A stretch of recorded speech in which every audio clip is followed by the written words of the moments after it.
Welcome back to the Anástasis Center channel. I'm Mako Nagasawa, the director, and we are resuming our series on the theology of Tolkien's Lord of the Rings. Here's what we've had so far.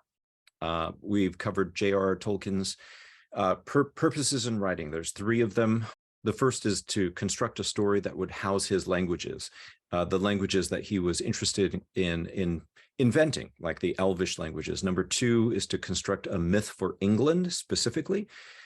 Because number three, it relates to creating a story that might have been present before the Christian faith arrived in England with the conversion of King Ethelbert and his queen. The Angles came to Christian faith fairly quickly. So in effect, Tolkien was trying to say that there was a story that existed among the Anglo-Saxons that was like this, which contributed to why the Angles came to Christian faith so quickly. Number two, we looked at the topic of theodicy. How can a good God have evil rampant in the universe that God creates? And once that evil is present, how can God defeat that evil without becoming evil himself? Number three, humanity's role. Why does humanity play the role that it does? It seems like God desires partnership from humanity, especially in the defeat of evil. We looked at the notion of salvation and the defeat of evil being tied to the hero's journey and that archetype. And last week we looked at ethics, what is the right thing to do, and epistemology, how do we know? So those are two things that are really, really intertwined for Tolkien in The Lord of the Rings. Last time we looked at these three questions, kind of the major questions in the story of Lord of the Rings. Why destroy the ring? Why march on Mordor? And why pity Gollum? Those are huge questions that the characters themselves wrestle with. How do they know what is the right thing to do?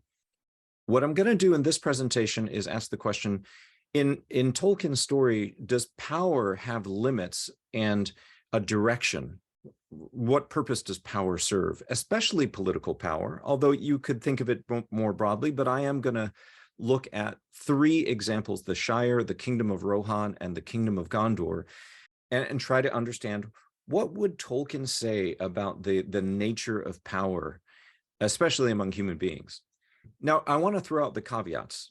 First of all, a lot of questions today about power, especially political power and economic power, revolves around issues of resources, agriculture, also waste, and what kind of economic activity is okay.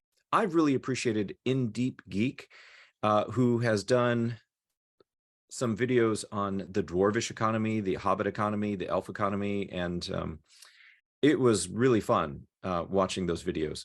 If you would like to go in depth on these things, I would encourage you to watch those. So that's not what I'm going to do here, because I'm trying to understand a little more of practical ethics that we might apply today. And there's a lot of aspects of the Lord of the Rings stories that are not realistic as far as we understand, right? So when you ask questions about Tolkien and economic activity, that's kind of hard because there's a lot of magic involved. So, Erebor in The Hobbit, that's the dwarven kingdom. And there's all these questions of, was it realistic for Thorin and company to try to hole up in Erebor and have really bad relationships between Lake Town and Dale? Where are they going to get their food? Which begs the question of dwarven agriculture. How does that work? Do dwarves grow mushrooms underground? Is that how it works? How do they get light in there? What about the elves? When you have something like lembas bread, which can fill the stomach of, how many grown men, I guess you don't need to care about economic activity. And then how do immortal or serially longeval elves not overtax their land? They're immortal, so they keep reproducing and they don't die. So there must be some kind of magic involved. How do elves sleep? Apparently, you have Legolas not sleeping the way that humans do, or the way other peoples do. So, which suggests that elves bodies get restored in some other way. Elves also seem to rely on magic. The dust from Lothlorien, it makes the Shire really, really bountiful and abundant. That was the gift that Galadriel gave to Sam. And also there's this medieval idea that the morality of the people has a direct impact on agriculture, like how the land is fertile. In some ways, it comes from an Old Testament experience of Israel, but that was also present in medieval thought. So we have to ask right away, like, how realistic is it to deduce certain lessons or ideas from Tolkien's story? However, given the caveats, I think we can ask a few different questions, relational questions, questions related to human power and how we relate to one another, how we institutionalize those relationships, because the fourth age is the dominion of men, and there is a deliberate fading of the elves. So there are supposed to be lessons that human beings have learned from the elves, who learn them from the Valar, about how to treat one another. Tolkien is also clearly very passionate about ecology and the environment. So he loves trees and gardens. There's the kind of tragic story between the Ents and the Entwives, where the Ents become more like trees and the Entwives become more like what we would call human agriculture. And then there's also the Ents versus Saruman. The Ents are very upset with Saruman. Treebeard says he has a mind of metal. And so there are relational questions, first and foremost, about human beings.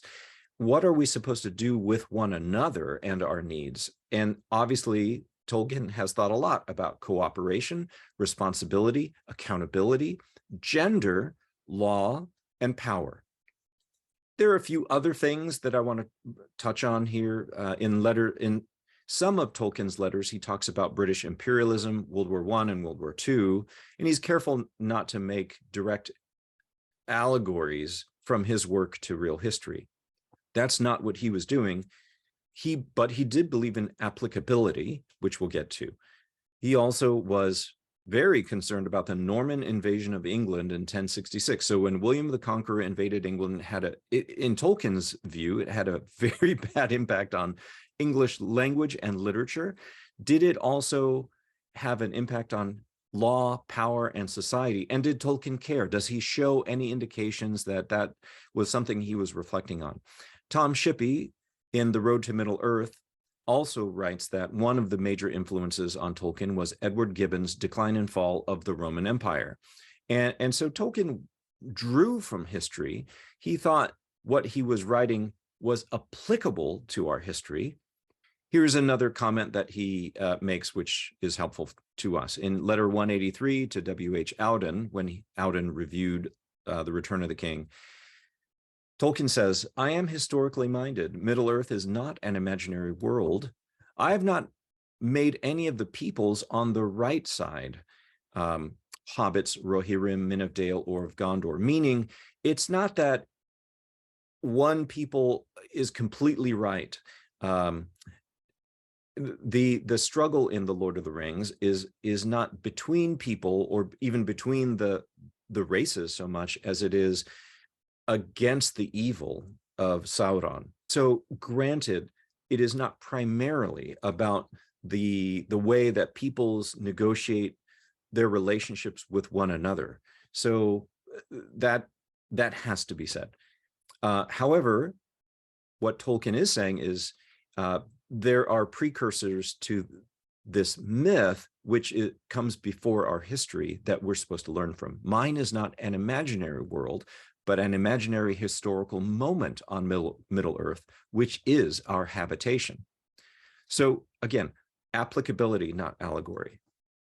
Other folks who have read and enjoyed Tolkien and analyzed him have also said that as the Fellowship journeys on, as the hobbits leave the Shire, they are actually stepping back in time. So the Shire represents a pre-industrial England, the Kingdom of Rohan represents an Anglo-Saxon kingdom, and the Kingdom of Gondor represents a Rome or Constantinople, something much, much older. So let's look at the Shire and see what there is to understand about power and some of these other issues about economic activity to some degree. Now, in the chapter called The Scouring of the Shire, we do see a lot of Tolkien's concerns about industrialization. In fact, it is awfully close to an allegory. So Corey Olsen, who is called the Tolkien Professor, in a podcast says, yeah, this is awfully close to an allegory. It's probably the closest thing. And why is that? It's because there's so much applicability towards modern times. So this is Tolkien in letter 203, which he wrote in November of 1957. So well after, so after the Lord of the Rings had come out. There is no symbolism or conscious allegory in my story. Allegory of the sort that 5 wizards equals 5 senses is wholly foreign to my way of thinking. That there is no allegory does not, of course, say that there is no applicability. There always is. And since I have not made the struggle wholly unequivocal, meaning there's sloth and stupidity among hobbits, pride and something illegible among elves, grudge and greed in dwarf hearts, and folly and wickedness among the kings of men, and treachery and power lust even among the wizards, there is, I suppose, applicability in my story to present times. But I should say, if asked, the tale is not really about power and dominion.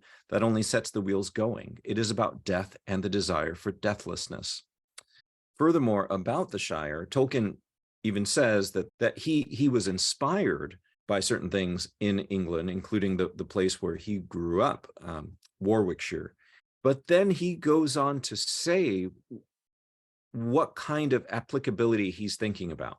There is no special reference to England in the Shire, except, of course, that as an Englishman brought up in an almost rural village of Warwickshire on the edge of the prosperous bourgeoisie of Birmingham about the time of the Diamond Jubilee, I take my models, like anyone else, from such life as I know. But there is no post-war reference. I am not a socialist in any sense, being averse to planning, as must be plain, most of all because the planners, when they acquire power, become so bad. And we'll come back to that. But I would not say that we had to suffer the malice of Sharkey and his ruffians here, though the spirit of Isengard, if not of Mordor, is of course always cropping up. So there you go. There's a little bit of applicability. Isengard reflects Saruman, the man with a mind of metal. Now, I'm going to read from different points of the chapter, The Scouring of the Shire, and I think it's fair to say that the Scouring of the Shire is of plantation capitalism. Now, what do I mean by that? We'll understand it as we go. After the 4 hobbits return to the Shire, they see a number of elements that I think we would recognize as connected to plantation capitalism. First, there's the exploitation of labor.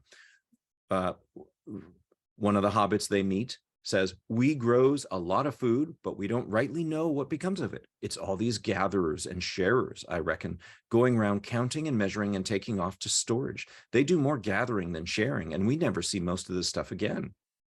They also see the exploitation of an addictive cash crop as an export. So this is pipeweed. There isn't no pipeweed now, at least only for the chief's men. All the stock seem to have gone. We do hear that wagon loads of it went away down the old road out of the South Farthing. Okay, so it's getting exported out of the Shire, and it's making someone a lot of money. We also see a police state, a surveillance state, and a carceral prison state. There's hundreds of sheriffs all told, and they want more with all these new rules. And there's worse than that. There's a few as do spy work for the chief and his men. He sends them round everywhere. And if any of us small folk stand up for our rights, they drag him off to the lockholes. There's also forced displacement. Many of the houses that they had known were missing. Some seemed to have been burned down. The pleasant row of old hobbit holes in the bank on the north side of the pool were deserted, and their little gardens that used to run down right to the water's edge were rank with weeds. There is ecological destruction. Worse, there was a whole line of the ugly new houses all along poolside, where the Hobbiton Road ran close to the bank. An avenue of trees had stood there. They were all gone. And looking with dismay up the road towards Bag End, they saw a tall chimney of brick in the distance. It was pouring out black smoke into the evening air.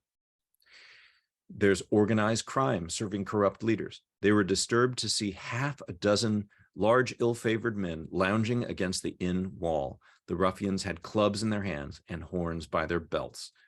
And then you get to the explanation. How did this all happen? As we get towards the root cause, you get to a guy named Pimple, who is actually Lotho Sackville Baggins, the son of Otho and Lobelia Baggins. What has he done?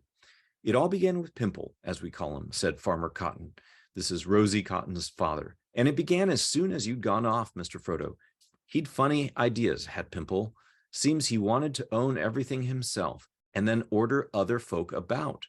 It soon came out that he already did own a sight more than was good for him, and he was always grabbing more, though where he got the money was a mystery.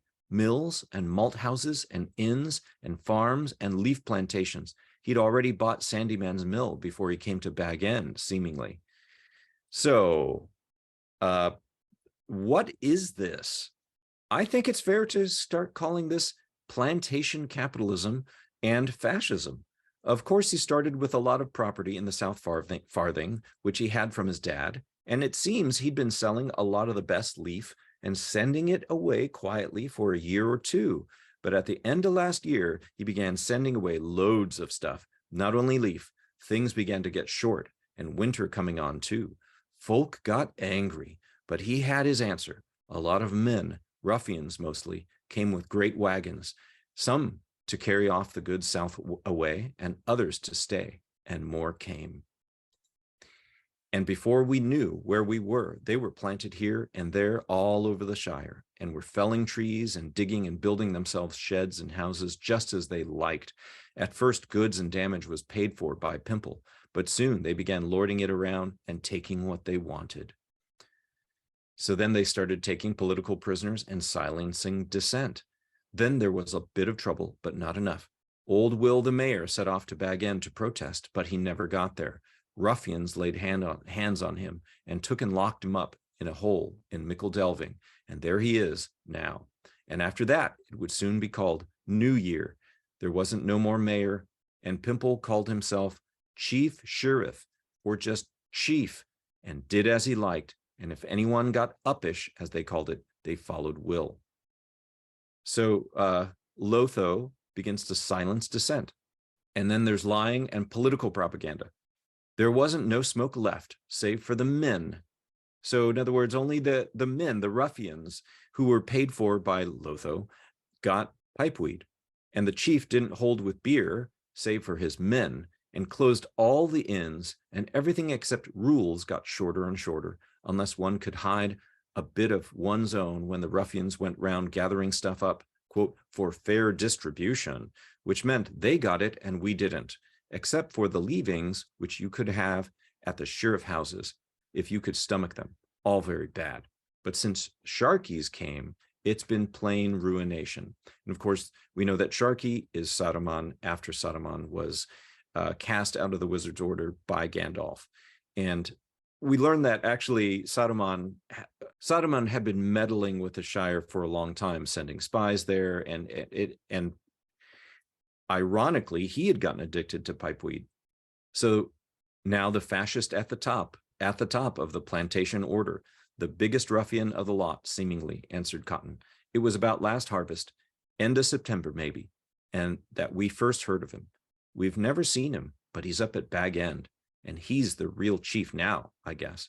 All the ruffians do what he says. And what he says is mostly hack, burn, and ruin. And now it's come to killing.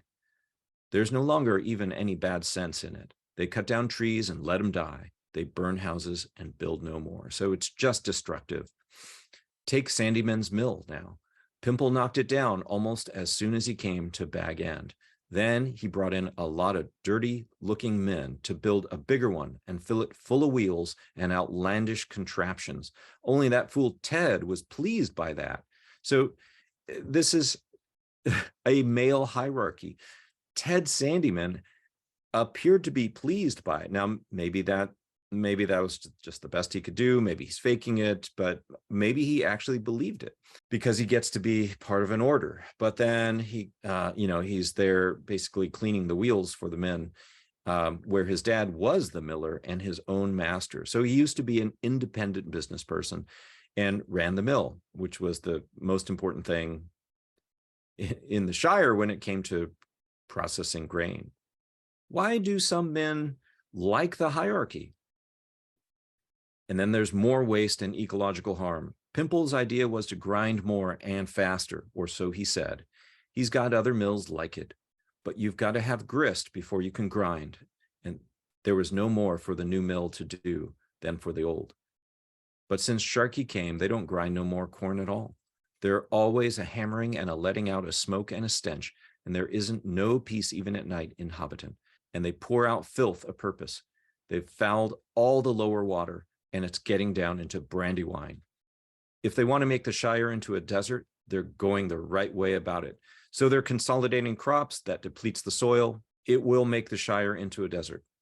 There are so many parallels here between actual plantation capitalism, let's say in the United States, in terms of the exploitation of labor, the setting up of a police state to maintain order, profits for the top, people played against each other at the bottom, the depletion of the soil. And this is really discouraging to Tolkien. So this is one of the things Tolkien said about why fairy stories like this, or myths, are an escape and not an escape. And he's pushing back against the idea that reading these stories is an escape from real life or real responsibility. Here is Tolkien on fairy stories. Many stories out of the past have only become escapist in their appeal through surviving from a time when men were, as a rule, delighted with the work of their hands, into our time when many men feel disgust with man-made things. That does seem true in many ways. We're very concerned about ecological destruction, the consolidation of power, both political, economic, and police power. And we see these things reversed then when Frodo, Sam, Merry, and Pippin go about setting the Shire free from these influences, pushing back on Saruman, and healing the Shire. So when that all happens, they free the political prisoners. Frodo rode to Mickledelving and released the prisoners from the lockholes. They restored ecology and homes. One of the first things done in Hobbiton before even the removal of the new mill was the clearing of the hill and Bag End and the restoration of Bagshot Row. The front of the new sandpit was all leveled and made into a large sheltered garden, and new holes were dug in the southward face back into the hill, and they were lined with brick. Sam used Galadriel's gifts for the whole Shire, right? So there's the dust from Lothlorien that he sprinkles around all the trees, and the trees grow at a rapid pace, and they come into bloom.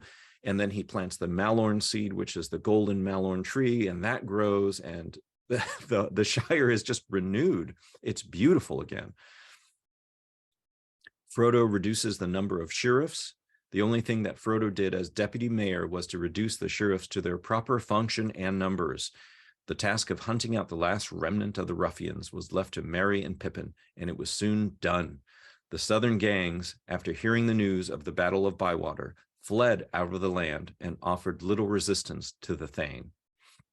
They restored the elected mayor. So remember that Lotho, or Pimple, had abolished the mayor's office and had just declared himself chief, locked up Will Whitfoot in the lockholes. They restored Will Whitfoot. He wasn't in great shape after being in prison for so long, so that's why Frodo acted as deputy until Mr. Whitfoot was in shape again. And then after Whitfoot served out his term, Sam Gamgee was elected for 7 consecutive terms of 7 years each. So Sam was mayor of the Shire for 49 years total. It's interesting also that the mayor managed the Shire's postal service. So apparently Tolkien loved the post office. But it's also important to note that the Thane was a hereditary military leader role, and Pippin became the Thane after the Shire was restored. Going on further, King Aragorn made some changes in 1427 Shire reckoning. He formally made the Shire a protected and self-administered land and gave the hobbits authority to refuse the entry of men.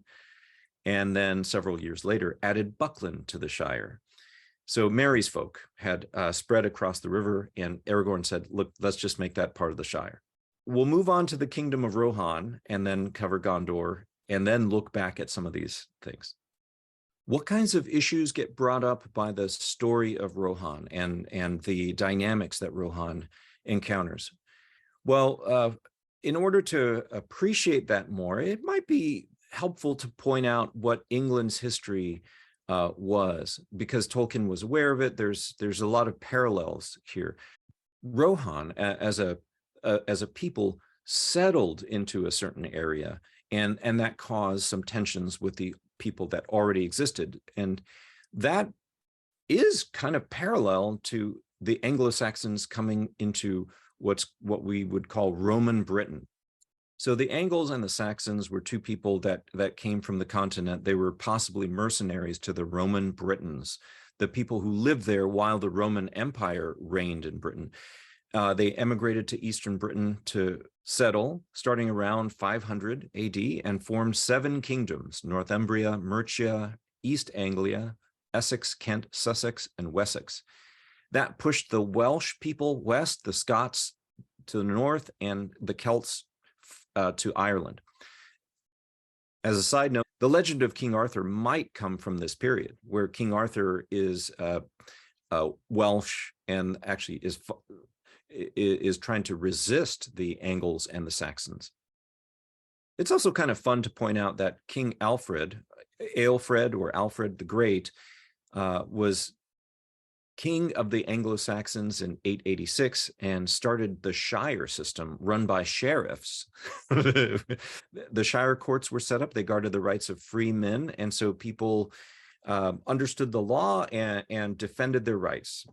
One of the things that King Alfred did was he built a system of fortresses, roads, and probably beacons, notice beacons, to defend against the Vikings who were raiding the coasts. In that system, the landowners paid taxes, provided for military service, and were responsible to do fortress work and bridge repair. So they were actually infrastructure builders.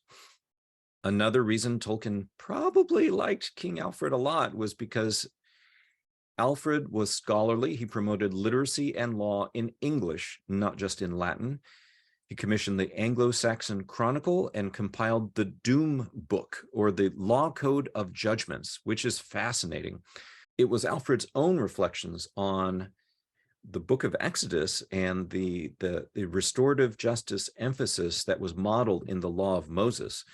It summarized 3 law codes of earlier English kings: Ina of Wessex, Offa of Mercia, and Ethelbert of Kent, who was the first Christian king of the Angles, who also shifted from oral to a written law. And similarly, with the restorative justice emphasis, thought about how to satisfy honor and dishonor with compensation as opposed to violence.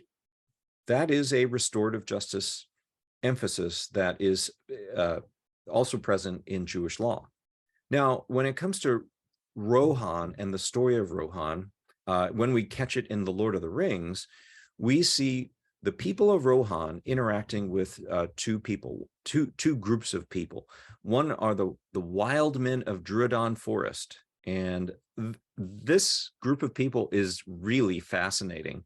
They are descendants of the Druidine, and you could see that they're human because the word Edain is also in that name. So they're not Dunedain, they're Druidine. And there's a charming story in the book Unfinished Tales, the story of the Faithful Stone, which I really encourage you to pick up. So Return of the King has the scene where Theoden and Eomer were talking to Gon Burigan and a few more of the men, the wild men. There sat Theoden and Eomer, and before them on the ground sat a strange squat shape of a man, gnarled as an old stone, and the hairs of his scanty beard straggled on his lumpy chin like dry moss. He was short-legged and fat-armed, thick and stumpy, and clad only with grass about his waist. Merry felt that he had seen him before somewhere, and suddenly he remembered the Pukelmen of Dun Harrow. Here was one of those old images brought to life, or maybe a creature descended in true line through endless years from the models used by the forgotten craftsmen long ago. So these wild men of Druadan Forest are important to the story because the writers of Rohan are trying to get to Gondor to help in the battle of in what will become the Battle of the Pelennor Fields, but there are orcs coming around the north of the forest.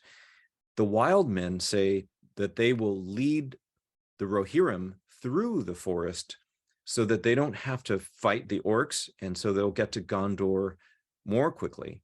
So they are totally pivotal to Rohan helping Gondor and then the defeat of Sauron.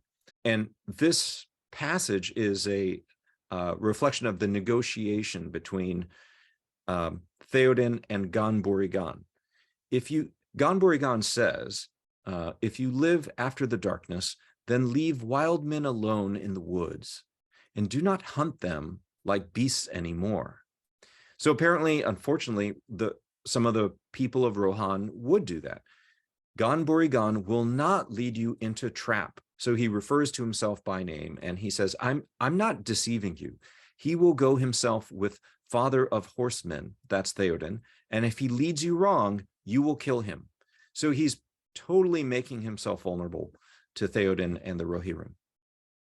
Gan-Borigan squatted down and touched the earth with his horny brow in token of farewell. This is after he leads them through the forest. Then he got up as if to depart.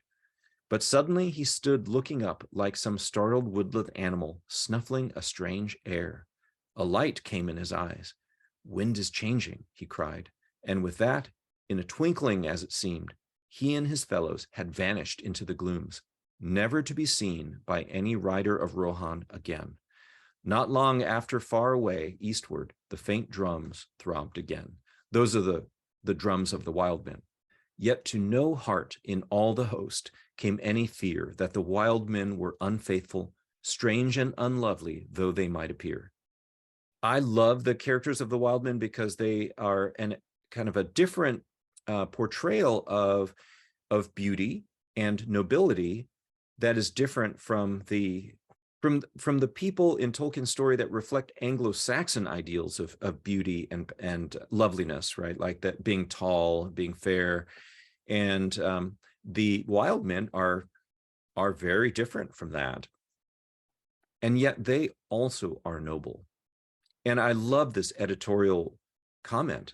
To no heart in all the host of the Rohirrim came any fear that they would be unfaithful. There were another people that the Rohirrim interacted with, and that's the men of Dunland. And here is a scene from the Two Towers movie where Saruman is enlisting these people to fight for him, to fight alongside his orcs. What do we know about these folks? So Tolkien tells us that there's a long history here. In the First Age, the Dunlanders shared ancestors with the House of Haleth, the second of the three houses who came west to fight Morgoth with the elves. So they are linked in cause way back. In the Second Age, they were not a unified people. They lived in clans and they sometimes raided each other. What's really significant is Numenor, in their imperialistic phase, cut down their forests for wood to make their ships. So we'll get to that because Faramir it comments on Gondor and Numenor's history. At that time, the men of Dunland mingled with the kingdom of Arnor and settled Bree. And so there is some mingling that happens. In the Third Age, that's when Gondor asked Eorl the Young for help against Mordor in 2509, and then Gondor granted the Calenardon region to Eorl, who founded the kingdom of Rohan. And the Dunlanders were angry that Gondor did this. And again, it is really similar to old Anglo-Saxon history, where the Angles and the Saxons might have been mercenaries then who were invited to settle part of Roman Britain. That led to the Dunlanders siding with Saruman against Rohan in 3019. of the Third Age. And these guys were also the ruffians who invaded the Shire. But look at Tolkien's comments about how Saruman manipulated the anger of the Dunlanders. This scene comes after the Battle of Helm's Deep. Rohan has been victorious. The orcs fled into the Huorns and were destroyed by them, but the Dunlanders surrendered. No orcs remained alive. Their bodies were uncounted, but a great many of the hillmen had given themselves up, and they were afraid and cried for mercy. The men of the mark took their weapons from them and set them to work. Help now to repair the evil in which you have joined, said Erkenbrand, and afterwards you shall take an oath never again to pass the fords of Isen in arms, nor to march with the enemies of men. And then you shall go free back to your land, for you have been deluded by Saruman. Many of you have got death as the reward of your trust in him, but had you conquered, little better would your wages have been. The men of Dunland were amazed, for Saruman had told them that the men of Rohan were cruel and burned their captives alive. Notice how vulnerable they were to Saruman's lies and propaganda. Erkenbrand's response to them is a kind of restorative justice response. Repair the evil in which you have joined. And he's referring to Helm's Deep. Then there's an oath and a treaty, and Rohan agrees with the Dunlanders to respect their boundaries. So again, we'll come back to some of these things. What does it mean to settle these kinds of conflict by treaty? If there is anything we can learn from what is it? Why does Tolkien describe this tension? Is it a realistic no-win situation for Rohan? Like, will there be fighting inevitably in the future? Is he pointing to an eventual union and mingling between these people? Is he more hopeful, in other words? Can we really have peace by a treaty? The implication seems to be yes. And the larger story is a really interesting one about migration and flexibility, both in the story of Lord of the Rings and also in the story of England and Britain. There's a lot of migration and a lot of flexibility that's called for. And so it would seem that this is Tolkien saying, maybe there's some hope here. What about Gondor? What do we learn from Gondor? Probably the best representative of Gondor is Faramir, son of Denethor. And this is an amazing statement, one of the most amazing statements in any part of the Legendarium, where Faramir hopes that Gondor would be majestic but not imperialistic. For myself, said Faramir, I would see the white tree in flower again in the courts of the kings, and the silver crown return, and Minas Tirith in peace, Minas Anor again as of old, full of light, high and fair, beautiful as a queen among other queens, not a mistress of many slaves, nay, not even a kind mistress of willing slaves. War must be, while we defend our lives against a destroyer who would devour all. But I do not love the bright sword for its sharpness, nor the arrow for its swiftness, nor the warrior for his glory. I love only that which they defend, the city of the men of Numenor, and I would have her loved for her memory, her ancientry, her beauty, and her present wisdom. Not feared, save as men may fear the dignity of a man old and wise. This is what Faramir says to Frodo and Sam when he captures them in Ithilien. Faramir serves as a great contrast to Boromir and also their father, Denethor. What Faramir is doing is he's thinking about Numenor's early days of faithfulness. Now, we have to look back at the Silmarillion and ask, what was that? What was it like? Because later, of course, Numenor fell. Faramir is recalling their earlier days where they influenced other people by teaching and healing. They did not make people slaves in those early days. Here's a quote from the Silmarillion. And the Dunedain came at times to the shores of the great lands, and they took pity on the forsaken world of Middle-earth, and the lords of Numenor set foot again upon the western shores in the dark years of men, and none yet dared to withstand them. for most of the men of that age that sat under the shadow were now grown weak and fearful. And coming among them, the Numenorians taught them many things. Notice, taught them many things. Corn and wine they brought, and they instructed men in the sowing of seed and the grinding of grain, in the hewing of wood and the shaping of stone, and in the ordering of their life, such as it might be in the lands of swift death and little bliss. Then the men of Middle-earth were comforted, and here and there upon the western shores, the houseless woods drew back, and men shook off the yoke of the offspring of Morgoth and unlearned their terror of the dark. In other words, they started to build settlements and be visible again. They unlearned their terror of the dark. That's in response to the Numenorians who taught them many things. Also significant is that Numenor had ruling queens. In the early days of Numenor, succession followed the principle of agnatic primogeniture, that is, rule passed to the oldest male offspring of the king. The queen of Numenor was the queen consort of the king. Tar-Eldarion, though, changed this. The sixth ruler of Numenor had only one child, a daughter, Ankhalime. To prevent the throne from passing to his nephew, Saranto, he changed the law of succession in Numenor to allow full cognatic primogeniture, under which rule would pass to the oldest child of the ruler, whether male or female. That is really important. And there were three ruling queens, Tar-Ankhalime, Tar-Telperion, and Tar-Vanimelde. Tar-Miriel should have become the fourth, but she was usurped by her cousin Ar-Pharazôn, who is, of course, the worst of the rulers. He fell for Sauron, and under him, they set sail for the west, trying to take over the land of the Valinor, and Eru-Ilúvatar destroyed Numenor. So I think it's really important that Faramir is thinking about Numenor's early days of faithfulness, and this is a strong component of that.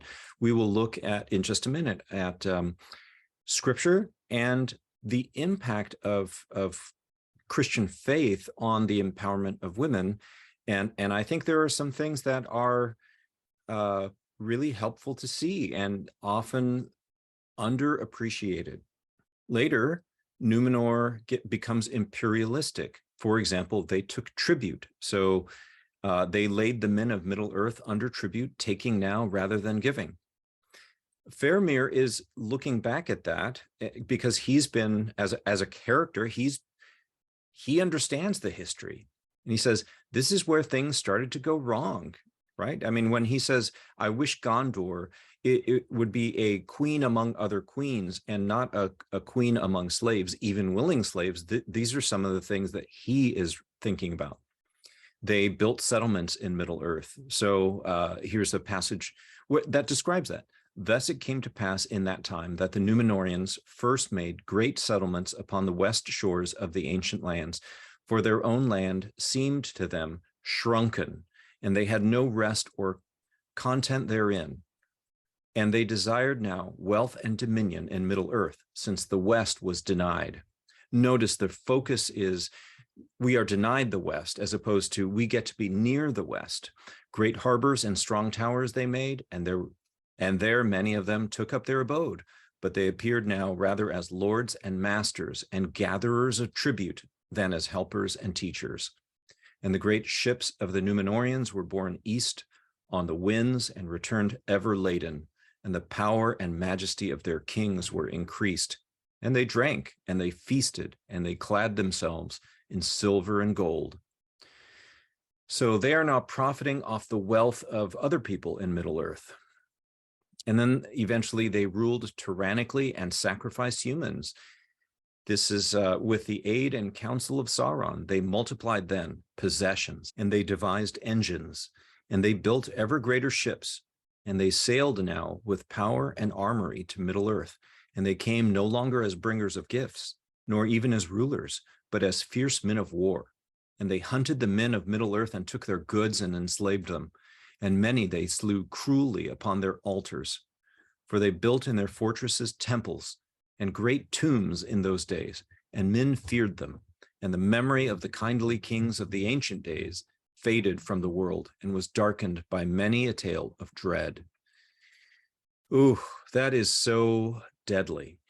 It's so important then when Faramir is talking with Frodo and Sam that he explains why he will not take the ring, because he's thinking back to the days of Numenor and he's learned those lessons. He wants Gondor not to be imperialistic, and he knows if he takes the ring, that he would become a conqueror and Gondor would become imperialistic like the latter days of Numenor.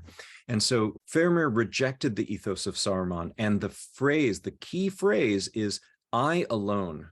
So earlier in the Two Towers, Saruman had said, I alone can aid you now, to Theoden. When Theoden and Gandalf and Aragorn, Gimli and Legolas and some of the riders of Rohan had confronted Saruman when he was holed up in his tower at Orthanc, right? Saruman is trying to pit people against each other, and so he tries to win Theoden's favor again and says, I alone can aid you now. I have to say, coming out of the Trump presidency, it has got to be sobering that this phrase, I alone, is something that Donald Trump himself said when he was campaigning in 2016. I alone can fix it. Saruman said, I alone can aid you now. Then when you look at Faramir, he says, not if I alone could save her, right? So in the encounter with Frodo and Sam, Faramir says, I would not take this thing if it lay by the highway. In other words, even if it were free and for the taking, even if I don't have to lift a finger really to acquire it, not were Minas Tirith falling in ruin and I alone could save her. So using the weapon of the Dark Lord for her good and my glory. No, I do not wish for such triumphs. What a repudiation of Saruman's ethic.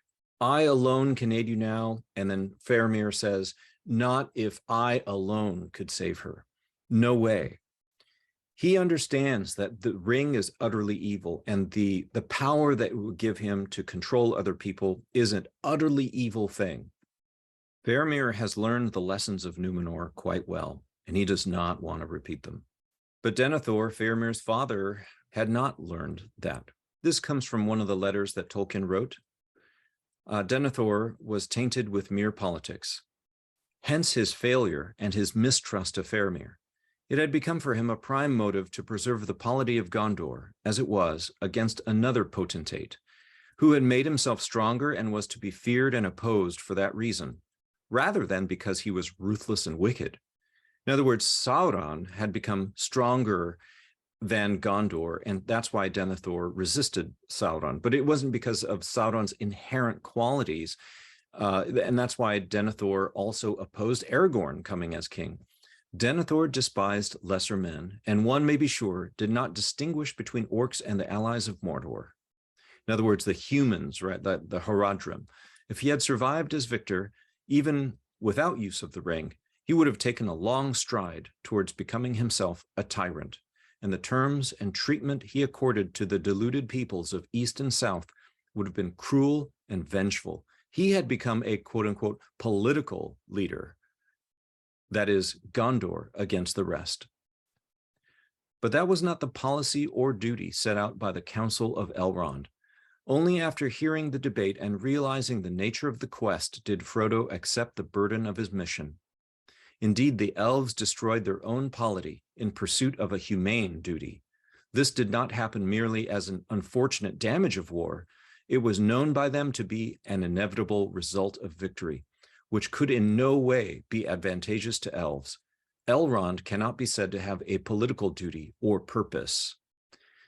Clearly, Tolkien believed that there were higher duties than a duty to just your political office, or even the polity that you have chose, the nation that you were born into or that you have chose. Sometimes the battle of good and evil just cuts across that and relativizes that. And that is one of the lessons that Frodo learned. That is certainly a lesson that the elves learned. So Tolkien here is critiquing Denethor. One of Denethor's faults is that he's strictly political. If Denethor got the ring, let's say that Boromir had taken the ring and succeeded and brought it back. I mean, it's a good question whether Boromir would have given the ring to his father, but let's say that that happened. Denethor would not have grown out of himself. He wouldn't have become larger in his concern for all of Middle-earth. He would have used Gondor as a rationalization for why it is that he should have all this power and kept it for himself. And if that happened, Denethor would have become imperialistic again. He would have ushered Gondor into the same phase as the Numenorians in their decline. And Gondor would have trampled the other peoples of Middle-earth, the Haradrim, the Easterlings, maybe even Rohan. That is evidence from the story of what Tolkien thinks, but he actually said in letter 53 that he opposed England's imperialism. He is like Faramir in that he opposed the imperialism of the British Empire. So here's this quote from letter 53. The context of this is during World War II. So Colonel Knox, a British colonel, says 1/8 of the world's population speaks English, and that is the biggest language group. If true, damn shame, say I. May the curse of Babel strike all their tongues till they can only say ba ba. It would mean much the same. I think I shall have to refuse to speak anything but Old Mercian.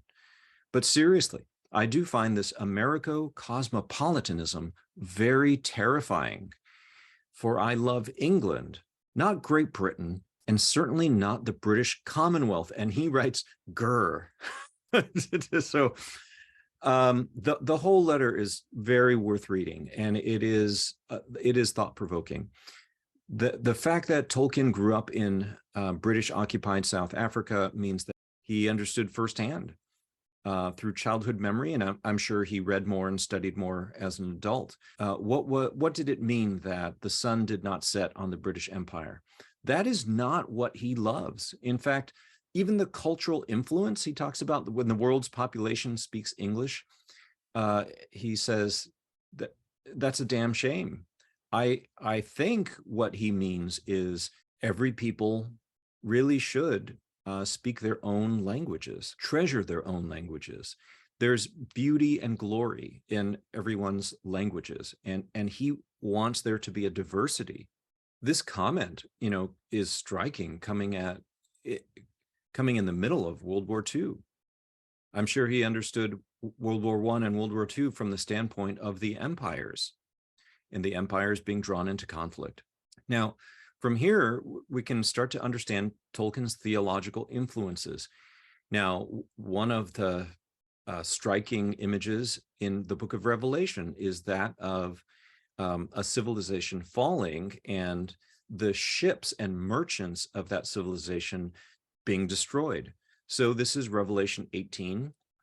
Fallen, fallen in Babylon the Great, and is Babylon the Great, and the merchants of the earth weep and mourn over her, because no one buys their cargoes anymore. Cargoes of gold and silver and precious stones and pearls and fine linen and a bunch of other things, and cargoes of horses and chariots and slaves and human lives. I highlighted that and emphasized that because this, I think, is one of the reasons why Tolkien is really big in his Legendarium about critiquing the slavery that Morgoth and Sauron put people into. So his word for that is thralls. So that he really wants people not to be thralls. The Valar refuse to make the elves and humans thralls. They go a long way to respecting the free will of elves and humans. And it says a lot about how both Old Testament and New Testament critique the institution of chattel slavery at the very least. There's a lot more that needs to be said about that, but this picture, let's continue on with this picture.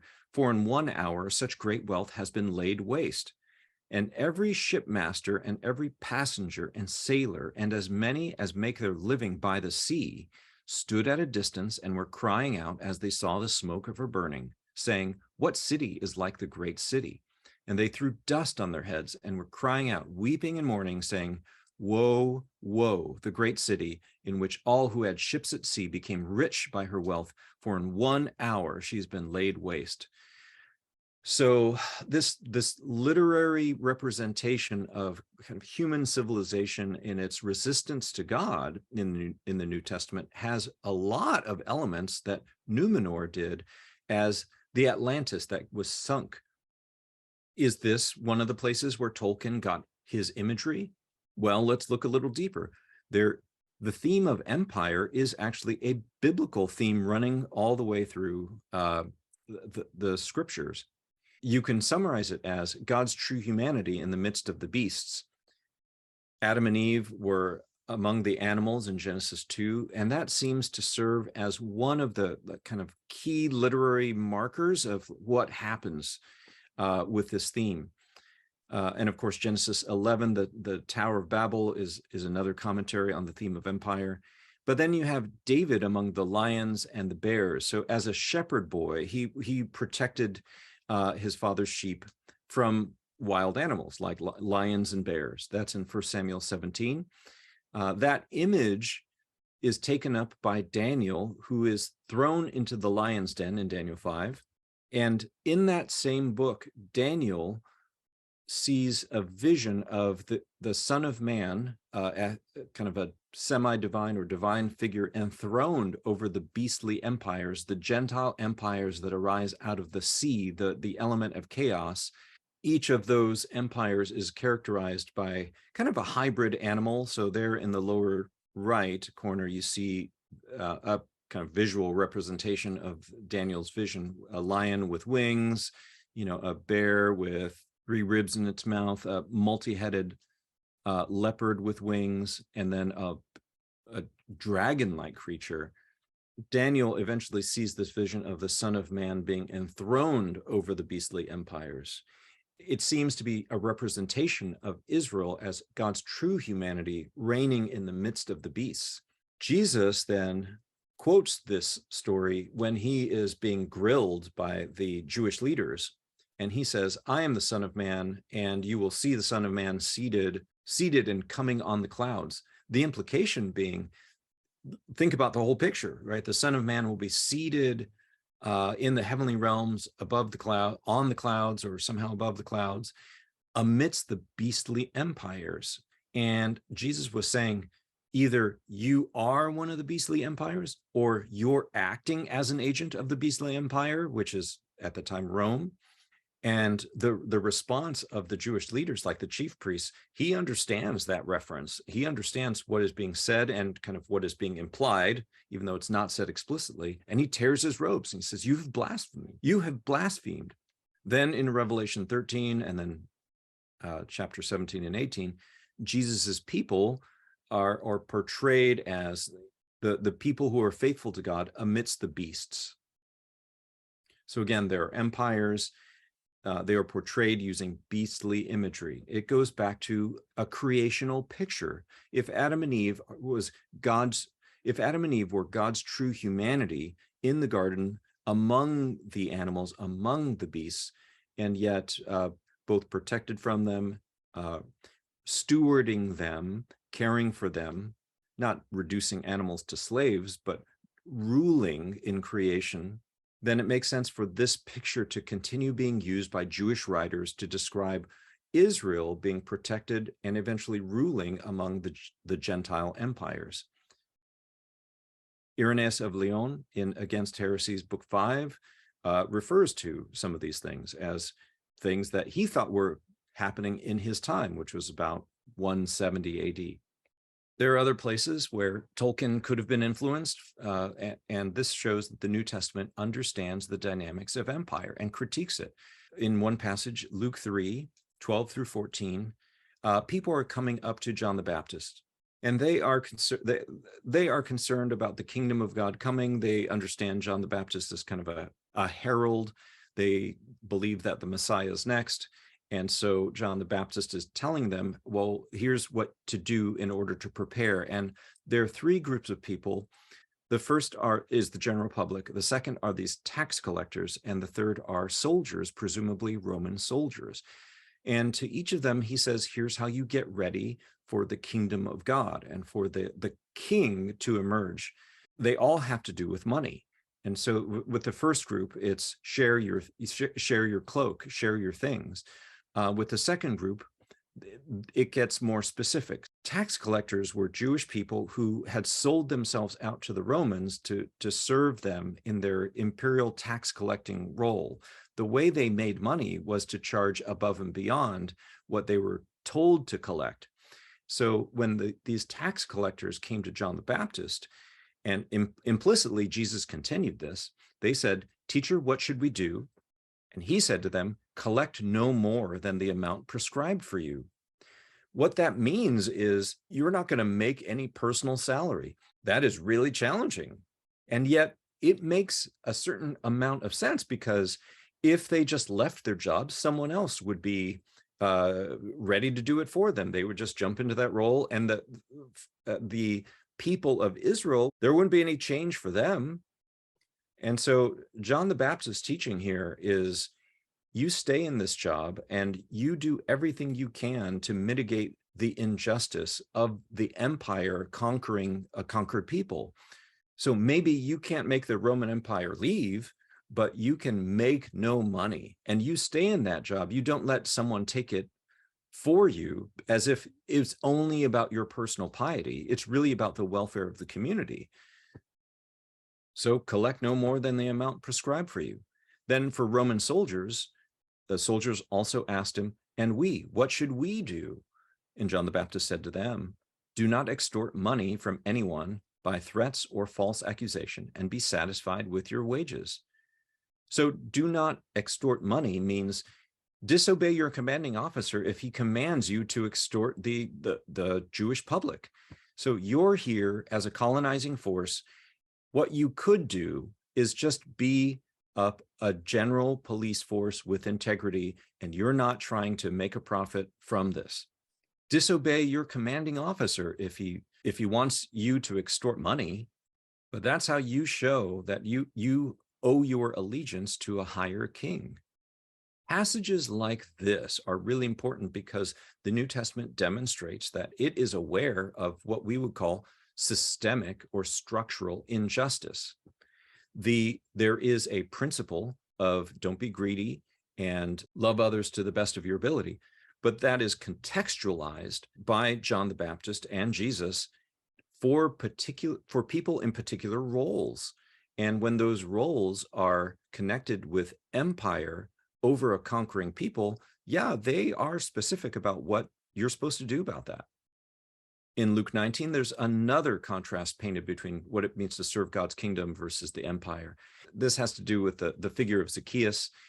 There was a man named Zacchaeus. He was a chief tax collector. He was the arche talionis, meaning he sat on top of an entire pyramid of tax collectors, and he made a cut off of everyone underneath him. So this is probably the wealthiest guy in the Bible, except for King Solomon. Zacchaeus stood there and said to the Lord, "Look, half of my possessions, Lord Jesus, I will give to the poor. And if I've defrauded anyone of anything, I will pay back 4 times as much."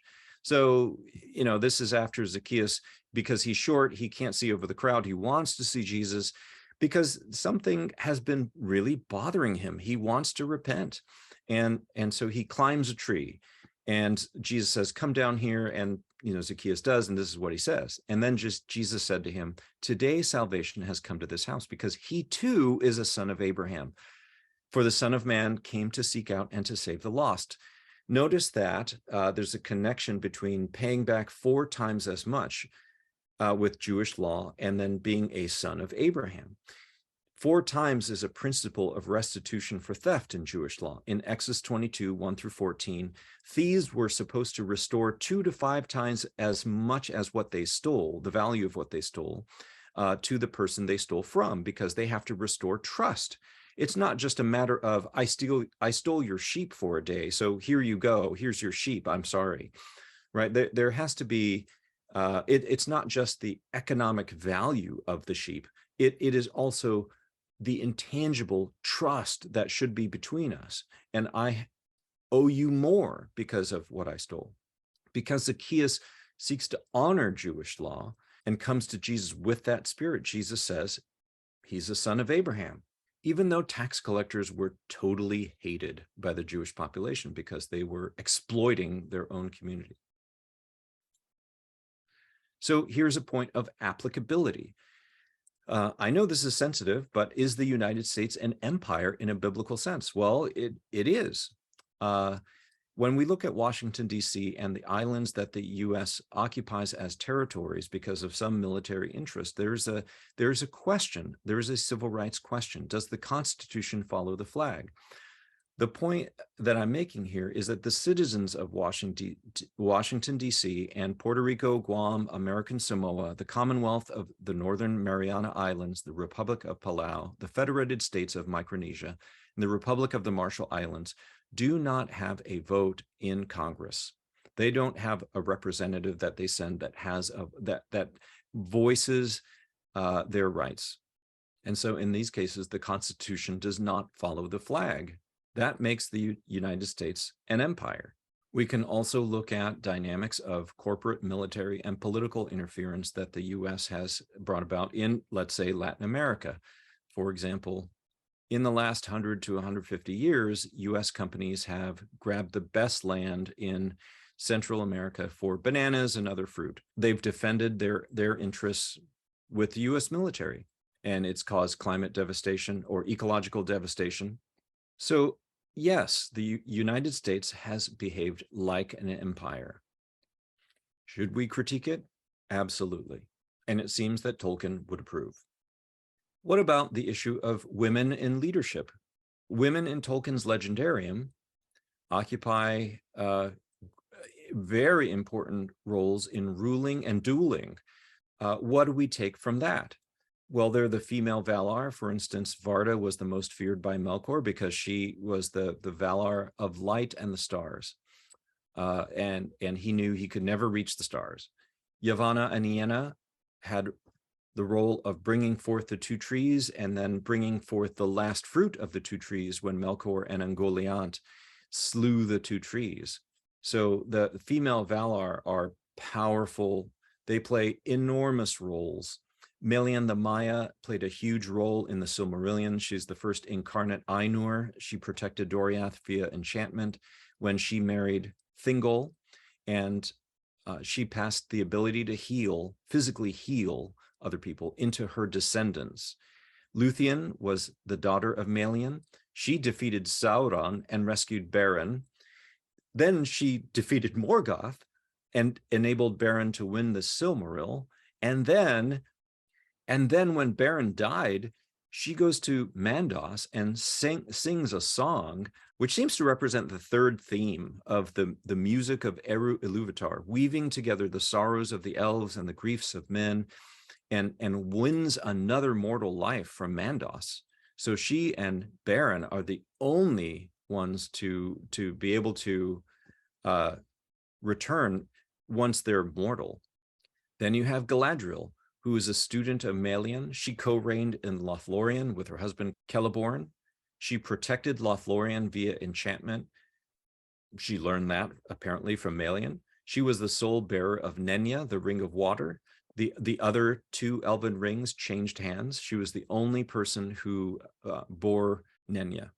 And then after or during the War of the Ring, this is narrated in the appendix, she goes to Dol Guldur, the fortress of Sauron when he was masquerading as the necromancer, and she threw down the fortress. So she is so powerful that she was able to bring down an entire fortress. Not only that, you have the ruling queens of Numenor, as I just mentioned.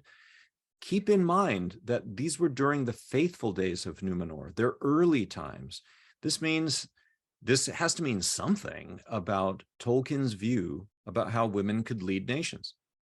And you have Eowyn of Rohan. She slew the Witch King of Angmar, which is kind of a retelling of Fingolfin fighting Morgoth, just incredible odds, but she is actually victorious.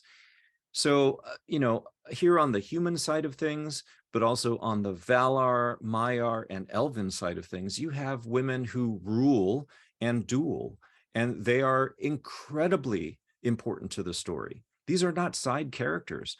It's true that the Lord of the Rings is it's a journey story, and making all 9 members of the Fellowship of the Ring men makes it simpler in that sense. But there are things that are happening in the wider legendarium that are accomplished by women. Where does Tolkien get this? Well, probably from Christian history and scripture. So this is really important. And I want to paint a contrast here, because in the classical Greek and Roman world, you have sentiments like this, which you find on the left. This is Aristotle from Politics.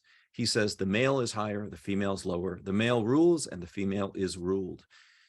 Tolkien studied classics. He would have known things like this. And yet when Christian faith begins to spread at the highest levels of the Roman Empire, you see women starting to occupy very important positions. Who are these women? Well, you have Augusta Pulcheria, who reigned as Augusta from 414 to 453. And there were coins minted with her name and image on them. You have Empress Theodora, who is the wife of Emperor Justinian. And she and Justinian were responsible for really changing a lot of laws that allowed women to own property. They made it possible for men and women to marry across class, which was huge because Roman society was so stratified, and a whole bunch of other things. Then you have Emperor Irene, who ruled the Eastern Roman, or what we now call the Byzantine Empire, but they would have called themselves just the Roman Empire. She ruled as emperor, not just empress, but emperor. And she had coins minted with her image on it from 797 to 802. And then Emperor Zoe, Emperor Theodora, and Emperor Maria. You have women ruling the Roman Empire, even though Aristotle and a lot of other classical thinkers, said the things and thought the things that they did. How did this happen? Well, the only explanation is that Christian faith changed people's attitudes, which changed the laws and policies around women.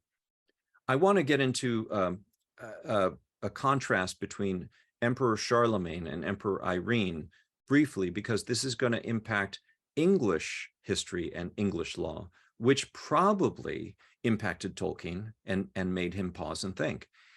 Emperor Charlemagne got himself crowned by Pope Leo III of Rome in 800 AD as Emperor of the Romans, even though Emperor Irene was sitting on the throne in Constantinople as Emperor of the Romans. And she was recognized by the archbishops of Constantinople, Antioch, Jerusalem, and Alexandria. So out of the 5 most important cities to the early church in the first millennium, 4 out of the 5 archbishops recognized Irene as Emperor of the Romans. Charlemagne got himself crowned emperor in 800 AD. And as we know, he forged the Latin-speaking Holy Roman Empire, which stood in contrast to the Greek-speaking Romani or Byzantine Empire. And this led to a split between Western and Eastern Europe down to this day. Why did he do this? Well, one reason is, at least he put forward the idea that Frankish law asserted that women could not own property, therefore could not rule. Think about how important this was.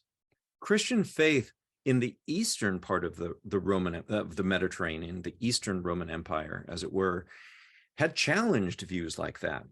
And this is how women came to own property. Theodora and Justinian saw to that, and that enabled women to rule as emperor.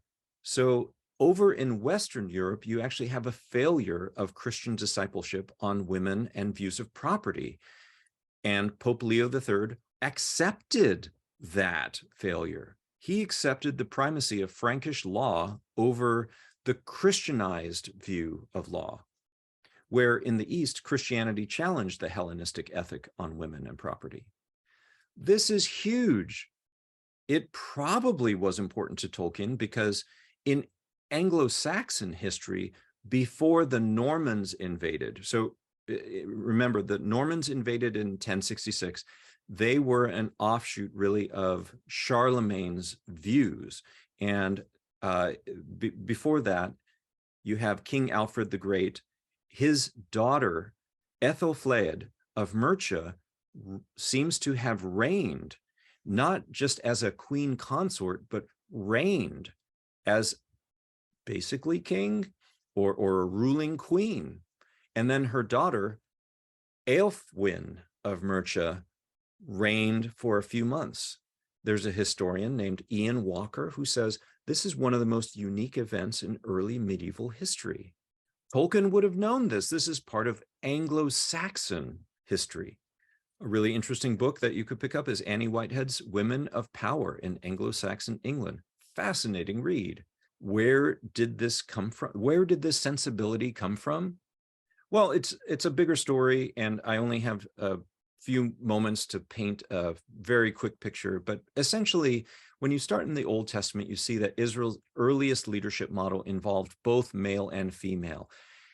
Where did this come from? It really comes from Genesis 2, verses 24 and 25, where when Adam and Eve are united in marriage, the narrator says, for this reason, a man will leave his father and mother and be joined to his wife. In other cultures, it was just taken for granted that a woman would leave her father and mother and be joined to her husband in her husband's family as probably the lowest ranking member of his family. That was something my own mom experienced in a Japanese family. And my understanding is that may not be universal, but it was not uncommon in past generations. So this is revolutionary, that the text of Genesis says a man will leave his father and mother. That means that a new married couple takes priority over their extended family in terms of their concerns, their way of life. And the contrast between Genesis 4 and Genesis 2 is also amazing, where Cain sets up a sinful family dynamic, and the people who are in his family basically can't leave, and so he sets up a hegemony of the older over the younger. He names his city after his son Enoch, so his city is named Enoch. So his son can't leave him because his son is the one who has to farm for him, protect him, provide for him, provide a justification for him. So it is revolutionary that Genesis 2 says marriage stands over the extended family, because that's what enables women to exercise a leadership role in society. If it went the other way and women just became the lowest ranking member of their husbands' families, then there's no way a woman could exercise a leadership role in society. But as it is, this is what happened. And so you do see women serving as elders from the time of the chosen family in Genesis 12 through 50. There's mention of elders in Exodus 4 and 18. And then you get to judges who are drawn from among the ranks of the elders. And in Israel, Deborah served as a judge and a prophetess in Judges 4. That goes a long way to demonstrating that women were among the elders, because if a woman was also a judge and a prophet, then it follows that they were also elders. So there were women prophetesses, Miriam in Exodus 15, Rebecca in Genesis 24 to 27, Miriam in Exodus 15, Deborah in Judges 4, Isaiah's wife in Isaiah 8, Huldah, the prophetess in 2 Kings 22, who advises King Josiah on how to interpret scripture, and Noadiah in Nehemiah 6. What's even more important is that women are sources of scripture. So the things that women say become scripture. Miriam in Exodus 15, Deborah in Judges 4 and 5, Hannah in 1 Samuel 2, presumably Ruth in the book of Ruth, King Lemuel's mother in Proverbs 31, Esther as part of the book of Esther, and then Mary and Elizabeth in Luke 1 and 2. Once you're a source of scripture, it becomes really hard to say that women should never teach men, because women by definition are teaching men whenever their scriptures are read. You can't say women then can't interpret their own words to other people. So once God uses women as sources of scripture, like the human source of scripture, it becomes clear that Israel's earliest leadership involved both male and female. Later leadership was male, meaning the priesthood and the kingship were both male, but both the priesthood and the kingship were temporary, and they were fulfilled by Christ. So those roles were added later. You could see John Selhammer's book, The Pentateuch as Narrative, on that. Even so, and I marked kingship with an asterisk because women did become king in Israel. So Athaliah reigned as king of the southern kingdom of Judah from 841 to 835, and that's discussed in 2 Kings 11 and 2 Chronicles 22. And then in the intertestamental period, Salome Alexandra reigned over Judah from 76 to 67 BC during the Hasmonean dynasty. The point is not that these were nice people necessarily. The point is that the institution allowed for women to reign. And then you come to the New Testament, and you have Jesus retelling Israel's story, becoming the true Israelite, then who goes through water, wilderness, comes to a mountain. He retells Israel's story. We covered that in a past session. And he returns Israel to its earliest leadership model. Isaiah 1:26 actually prophetically hoped for that. And with the significant addition of elevating singleness. So it wasn't an expectation that men and women would just be married. So in Matthew 19 and 1 Corinthians 7, Jesus talks about that. How do we see elders, judges, and prophetesses then? You see elders in the form of apostles like Junia, deacons like Phoebe, and house church leaders like Lydia, Priscilla, and so on. You see judges, the function of judges in the community talked about in 1 Corinthians 6, verses 1 through 11, and prophetesses described in Acts 2, 17 to 18. You also have mention of prophetesses in Acts 21, verse 9, and men and women prophesying in 1 Corinthians 11, 2 through 16. So there's some notes there, and there's a YouTube video that I did for a class on early Christianity called Reconstruction. It was done in 2022. If you want more information, you could look at that, Women in the Early Church. Now, I'm sure I as a Protestant am going farther than Tolkien would have as a Catholic, because I believe that women actually did hold leadership roles in the early church. What's important here, though, is whether Christian faith empowered women to take on leadership roles in secular society. And the answer to that is fairly clear. So it did. And that's attested in history. Again, Tolkien would have understood this from his expertise in the classics.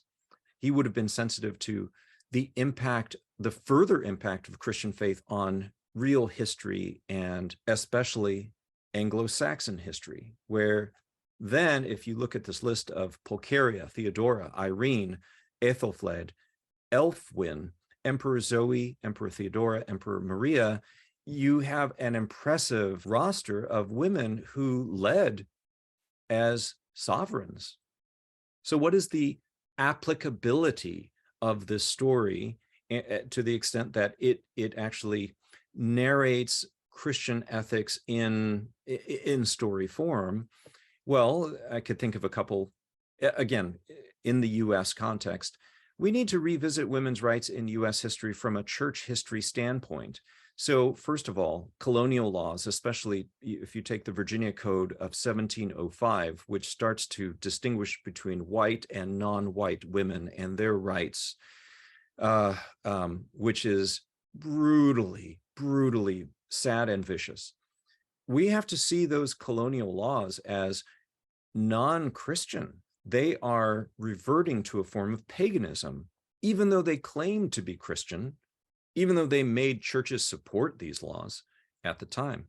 Then you look at the 14th Amendment, which was hugely important, allowing Black men to vote. But again, women were not given the vote then. And the 19th Amendment, finally, when women's suffrage was passed. From a church history standpoint, the US has had to catch up with the early church. It has had to catch up with the earlier impact of Christian faith on history and culture and laws and politics. And then we can look at policies that would enable women to participate more fully in society and leadership. So, of course, education and training play a huge role in that, but also a sense of vocation for women. As Jesus and Paul taught, single people have vocations. And so it is not just that a woman's vocation is to be a wife or a mother. It can be.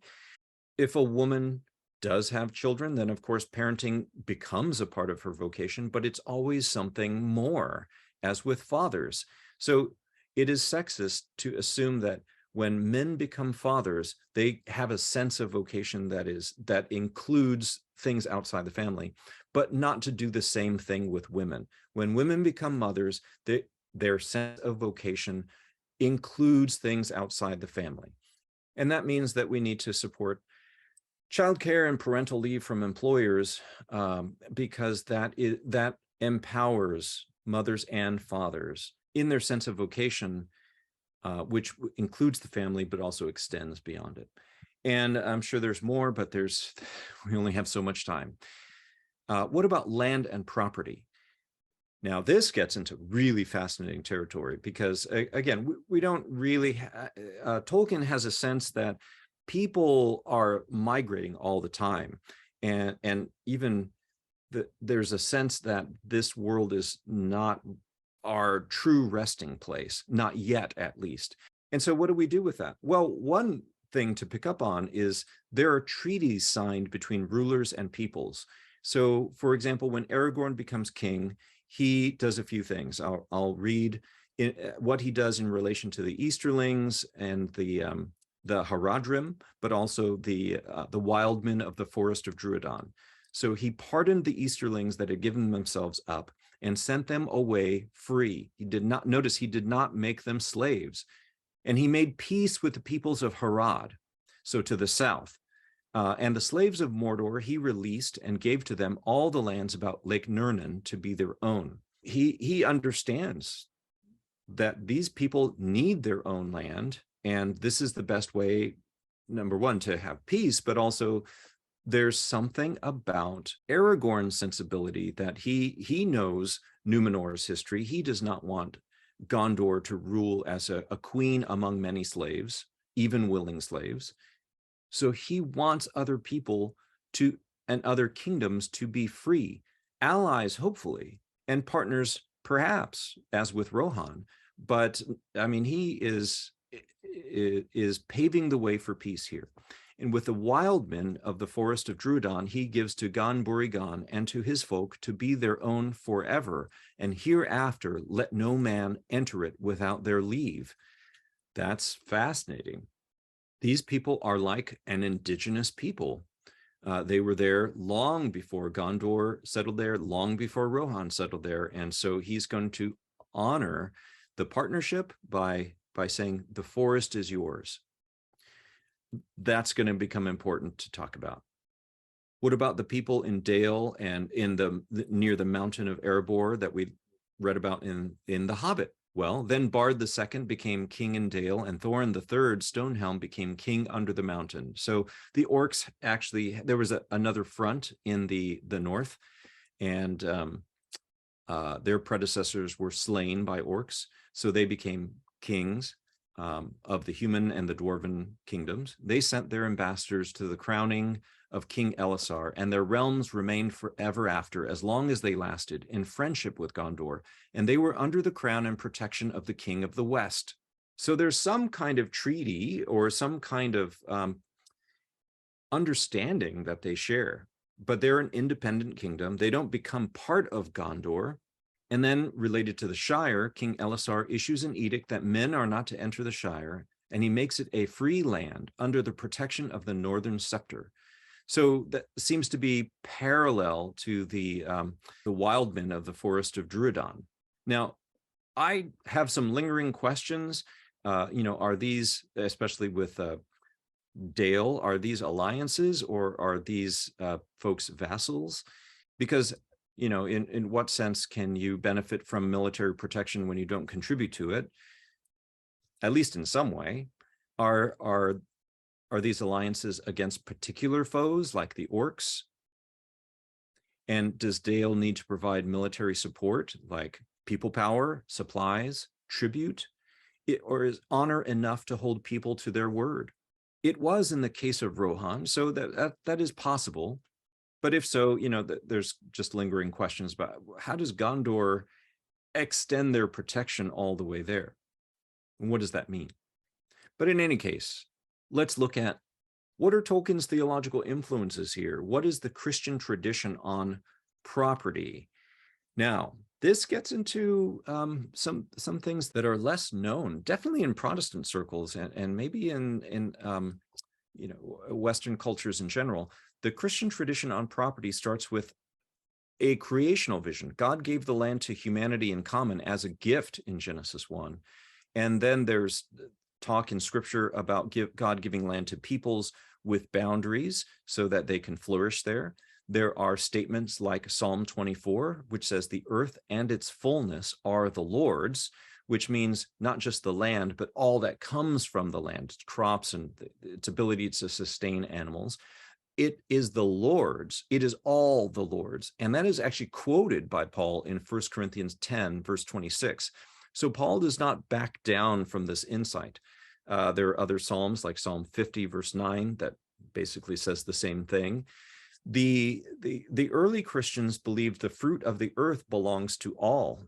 In Catholic language, that's called the universal destination of all goods. And it is shown by the law of gleaning, for example, in Deuteronomy 24, where if you own or steward a piece of land, if you're Jewish, you're an Israelite under Jewish law, you can make a first pass through your crops, but the second pass and the second harvest, you are not to touch that. That belongs to the widow, the orphan, the alien. So just because you own land doesn't mean you own everything that comes from it. The fruit of the earth belongs to all.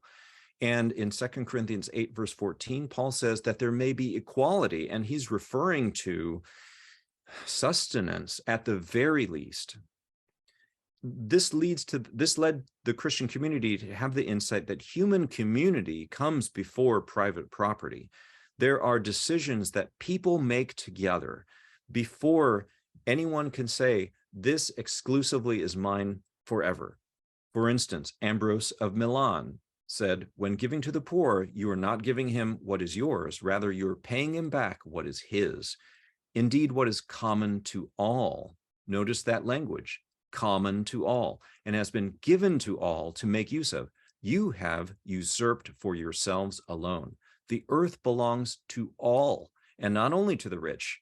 You're paying back, therefore, your debt. You're not giving gratuitously what you do not owe.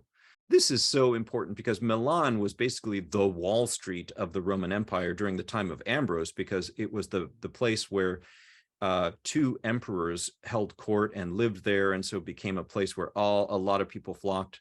There were lots of ways that people tried to make money there.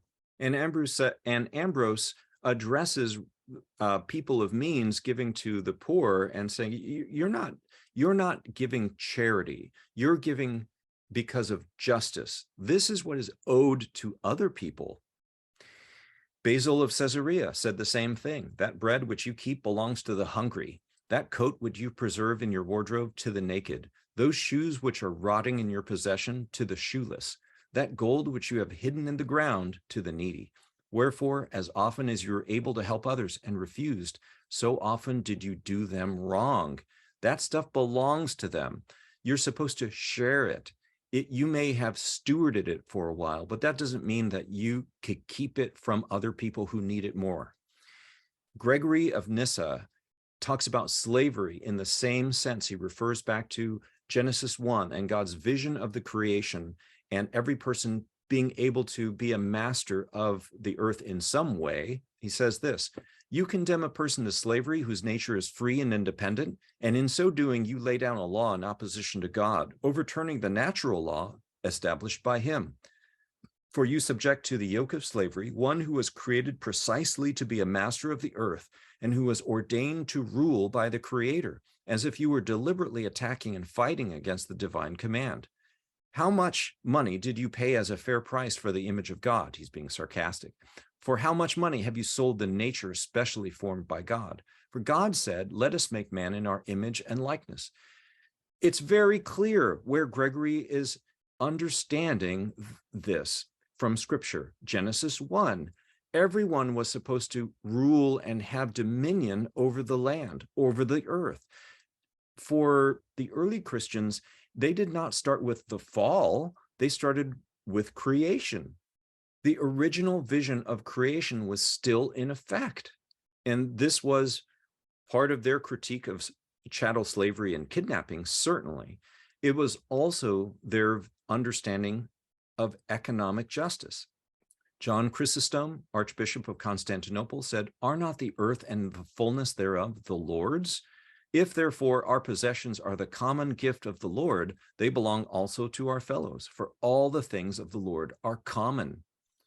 Wow. Now, I want to point out again the impact of the Norman invasion of 1066. What we know that Tolkien grieved the French influence on English language from this point in time.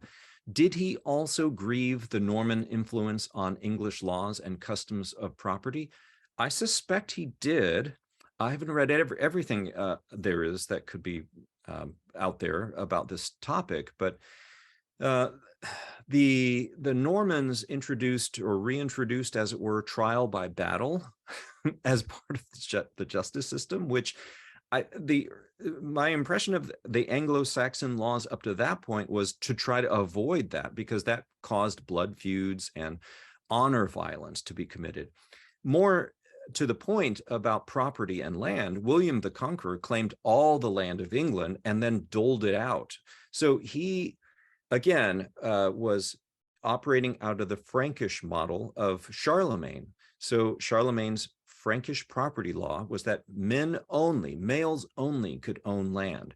And so William the Conqueror formally claimed all the land of England, and then he doled out parcels of land to his nobles for their services and favors and support. So that those are the feudal baronies. And then the barons parceled out land to knights and other nobles, and those were the manors. And then the commons started to become enclosed.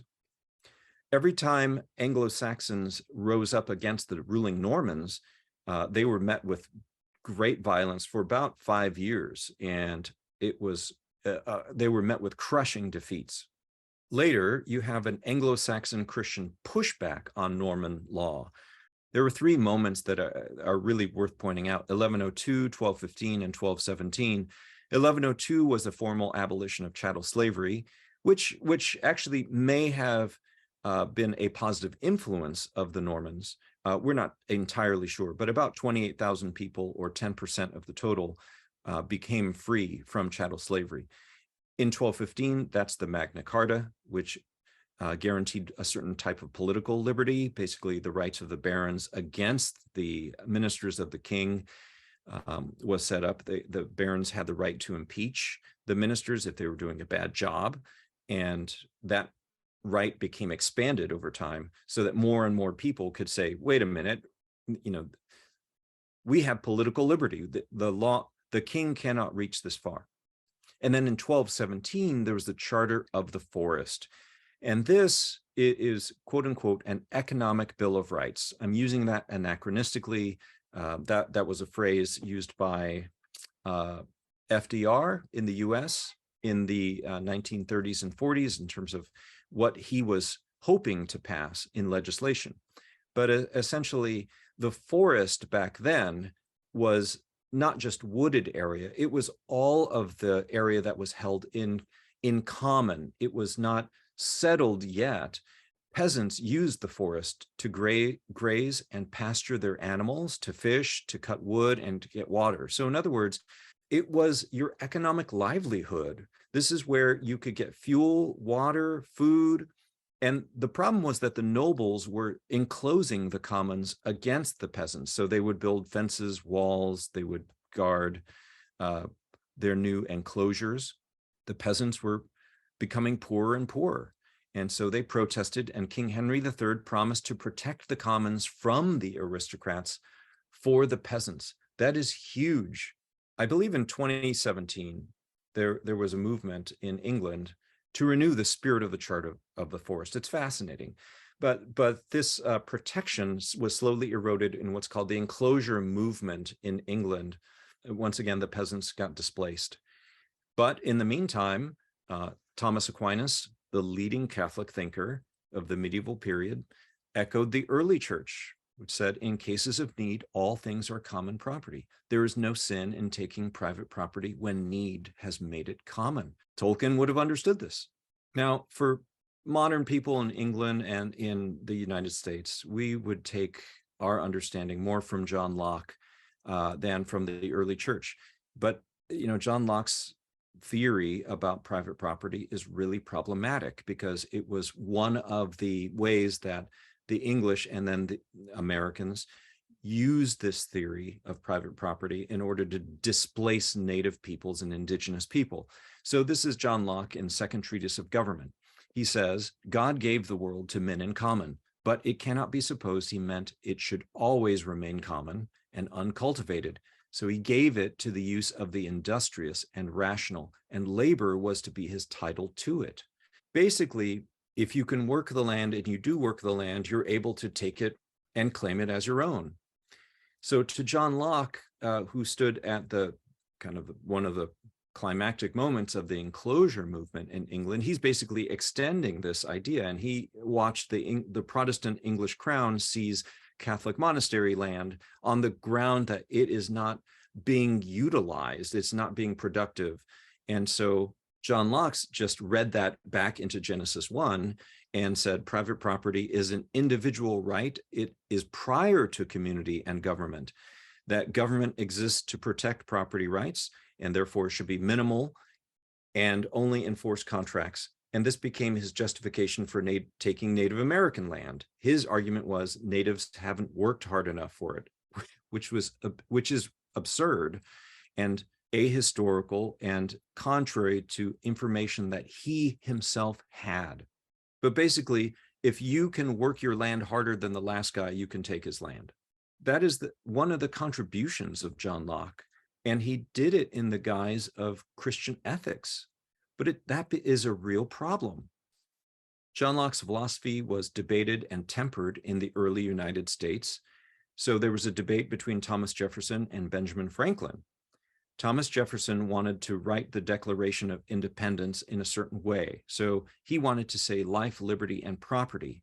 Benjamin Franklin said, no, private property is the creation of society. In other words, we come together as people first and we decide things about private property, or what we're calling private property. And it's always subject to the community and decisions that people make in community.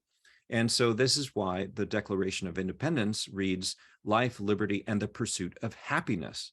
This is also why the US Constitution in 1787 in the Fifth Amendment talks about eminent domain and how the larger community can compensate people for taking land that needs to be used for the common good. So the influence of John Locke is huge, but it is not total. There is still an intuition and legal principle that human community comes before private property in a logical sense. Now, what did Tolkien think about these kinds of things? I want to acknowledge that in letter 52, Tolkien might sound like he's throwing up his hands or he doesn't want to get involved with these kinds of decisions. He says, to his son, Christopher Tolkien, in 1943, again, in the midst of World War II, he says, my political opinions lean more and more to anarchy with a capital A, philosophically understood, meaning abolition of control, not whiskered men with bombs, or to unconstitutional monarchy. And we'll understand what does he mean by that. If people were in the habit of referring to King George's council, Winston and his gang, it would go a long way to clearing thought.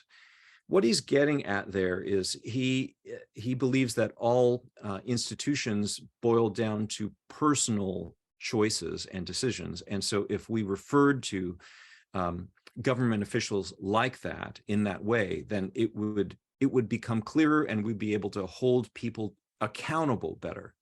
Now, there's an article in The Imaginative Conservative, which is a website which talks about the 10 points of Tolkien's politics, which tries to explain Tolkien's view on anarchy. And Tolkien says this: Tolkien referred to himself in his letters as an anarchist of the non-violent variety.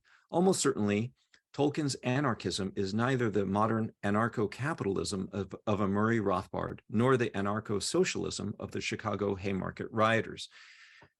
Now, this video is already getting long, so I'll leave it to you to look those things up.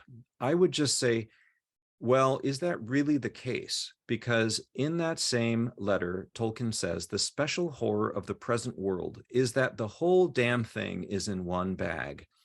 There is nowhere to fly to. There is only one bright spot, and that is the growing habit of disgruntled men of dynamiting factories and power stations. I hope that, encouraged now as patriotism, may remain a habit, but it won't do any good if it is not universal. So there's a lot of there's a lot to unpack here, and this is also a concerning statement.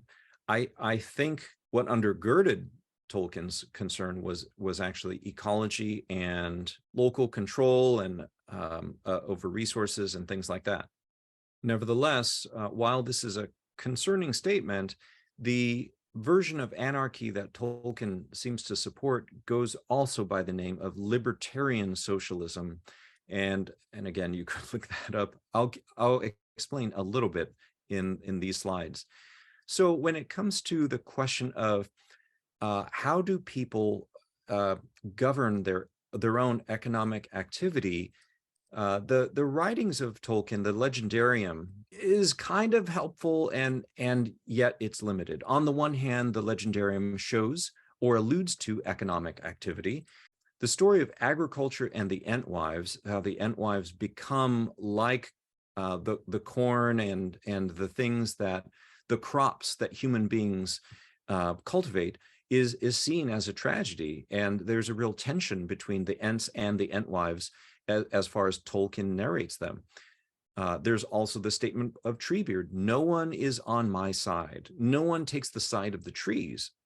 And sadly, that is not just a comment on Saruman. That is a comment on the other peoples of Middle-earth as well. On the one hand, trade at Lake Town benefits everybody. So the humans, the elves, and the dwarves, they seem to get along really well there. But trade from the Shire, or that is during the reign of Saruman and Lotho Sackville Baggins in the Shire, destroys the Shire. At the same time, the Legendarium does not directly cover, things that are huge aspects of our economic reality today. So people who exercise increasing claims over land for economic reasons. So maybe they deplete the soil and need to move on, as it happened in the US South during the 1800s. Or banking and the claims of financiers, people claiming that the right of money over other people should be larger and larger. But you do have the Legendarium warning against pride and greed.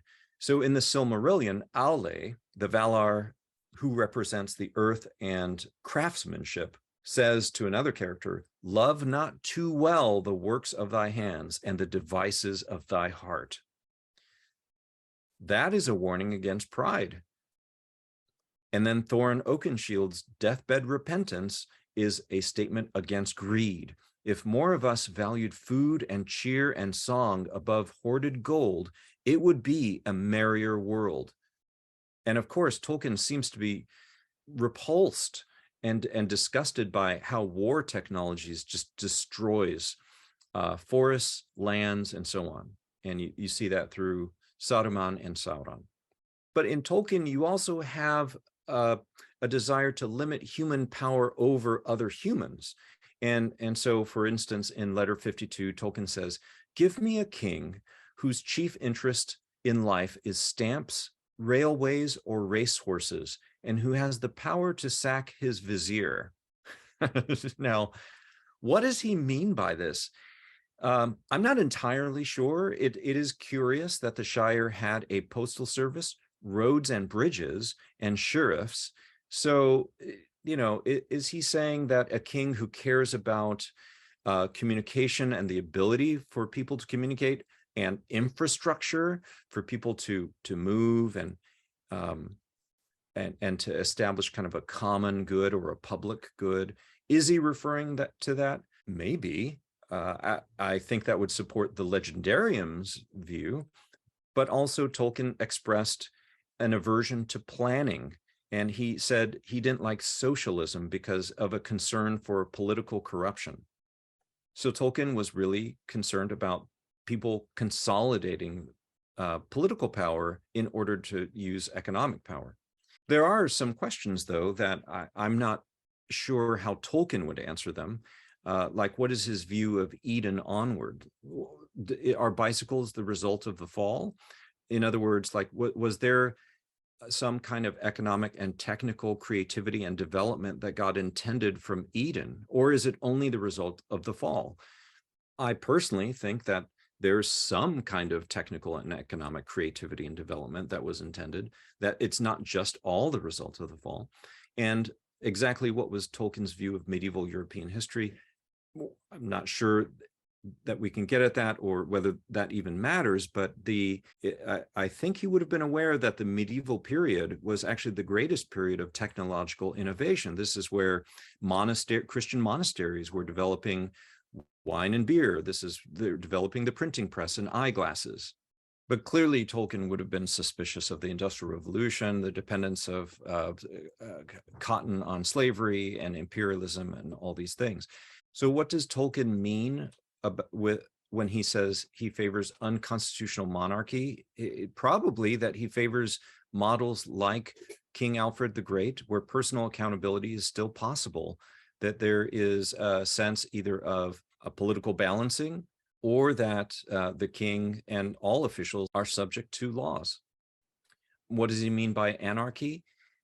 He seems to mean that people handle things at the local level and at the lowest level of accountability that is appropriate. It's possible that he means what the phrase Catholic subsidiarity refers to, which is just different spheres or a federal system where you have a government at different levels. But anarchy in Tolkien's view still requires law and courts and an educated population. He does seem to assume, and maybe this is a medieval assumption, that law is relatively stable, but there's still a question of, is anarchy consistent with wanting widespread literacy, which Tolkien surely did? How did people become literate? How does every generation sustain literacy? And then there's also a question about anarchy in Tolkien's definition. Is that consistent with penalizing divorce, which he seemed to support in letter 49 in a discussion that he was having with C.S. Lewis about marriage and divorce? How is that consistent to penalize divorce? So what is the application or possible areas of applicability of Tolkien's legendarium and the influences that he was drawing upon to modern day concerns? I'm going to try to divide this into areas of economic stability and then economic development. It's a little easier to talk about economic stability in Tolkien because you have hospitality and ecology being such strong emphases and moral concerns for Tolkien. And I think it's possible to say human rights and health needs need to cause a renegotiation of treaties and property rights periodically at certain periods of time. Why is that? Because there is a paradigm of limiting power, which is exemplified by destroying the ring. Again, we no longer, if this is our mythical history, we no longer live in an era where all this power is concentrated in one thing, but there are concentrations of power. And so I think Tolkien seems concerned about preventing concentrations, for example, of land ownership. So look at what Lotho Sackville Baggins did in the Shire. We might want to limit the power of patents. Remember what Aule said, don't take pride in the works of your hands.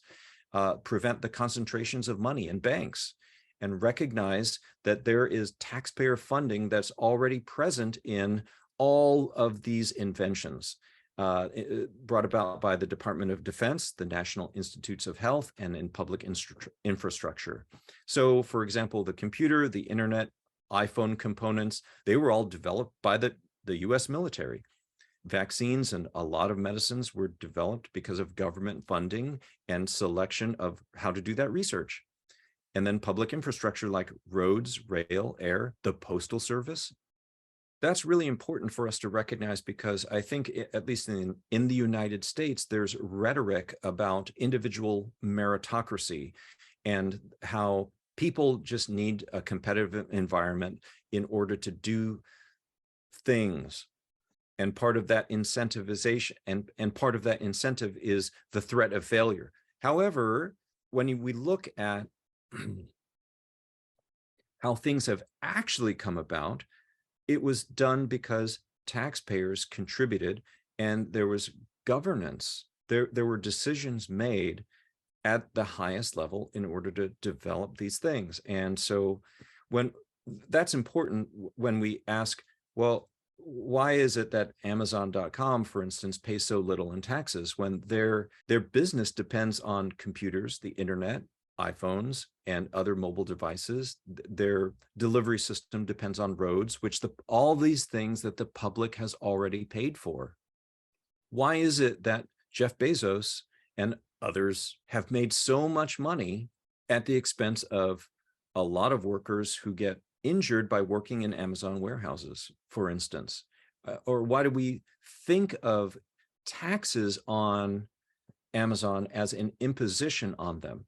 What if we thought about it as, well, the reason why we have to think about taxes is because the American public does not have like an outstanding equity share in every computer or the internet or in electronic devices, in roads. And yet these things are kind of put out for free. And then we think that it's somehow wrong for the American public to recoup the use of some of those things via taxes.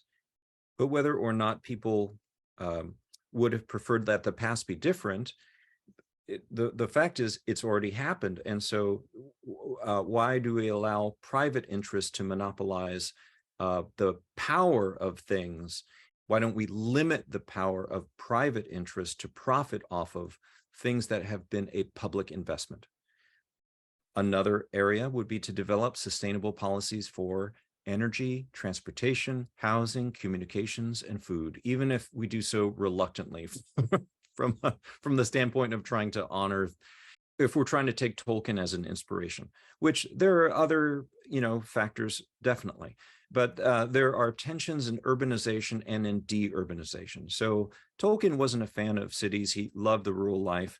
However, urbanization actually saves energy in the long run. It requires more planning, which, again, he had a tense relationship with. And then finally, we can enact more protections for indigenous peoples, especially in the US. There is a movement called the Land Back movement, which I think we really need to consider. When we step into the realm of economic development, that is more difficult to understand. I think there are principles of liberty and accountability that Tolkien was interested in. I personally don't think those are the only things to be interested in, but the thing that Tolkien probably would have wanted was to reduce the need for regulation. And one of the ways to do that is to actually limit the power of capital and the corporation. So again, in the spirit of trying to limit the power of entity of either people or corporations or institutions, this is one of the things to look at. In British history especially, there is a tradition of reflection on that. One thing we could do is to reunite labor and capital in production with full liability. So what does that mean? It means the worker-owned corporation, essentially. So Adam Smith supported this. It means putting a stop to the use of the legal form of the corporation, where everyone is trying to get as much money as they can. from it. So in modern corporate law with limited liability, people are not actually responsible for everything they do. For instance, if I punched you in the face, I would be personally liable for all the dental work that you'd need to, recover.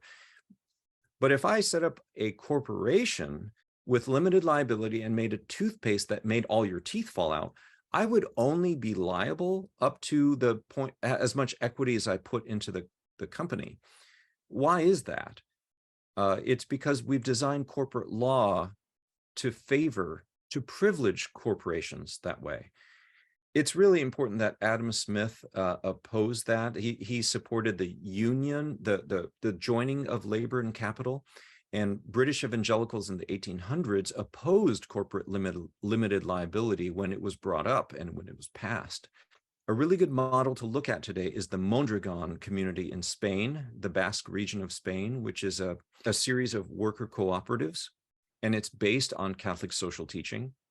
It would also put a priority and a premium on equity partnership, meaning a person who gets involved with their equity would also become a governing member and liable, and it would limit debt financing because debt introduces a lot of tricky dynamics and instability into our economic system. Another way of limiting the power of capital in the corporation would be to limit the corporate wage inequality between the CEO and the janitor. So think of it as this: corporations are not able to reproduce income inequality beyond a certain point. Let's say that it's, 100 to 1. There is a bill that has been floating around recently in the US Congress called the Tax Excessive CEO Pay Act, because I think the median or multiple in the US between the CEO to the janitor is over 450. So why should the corporation be allowed to be the engine of inequality like that? This is called the pre-distribution of earnings. And there are lots of good reasons to support it. And then finally, make it easier for people to sue companies for harm and damages.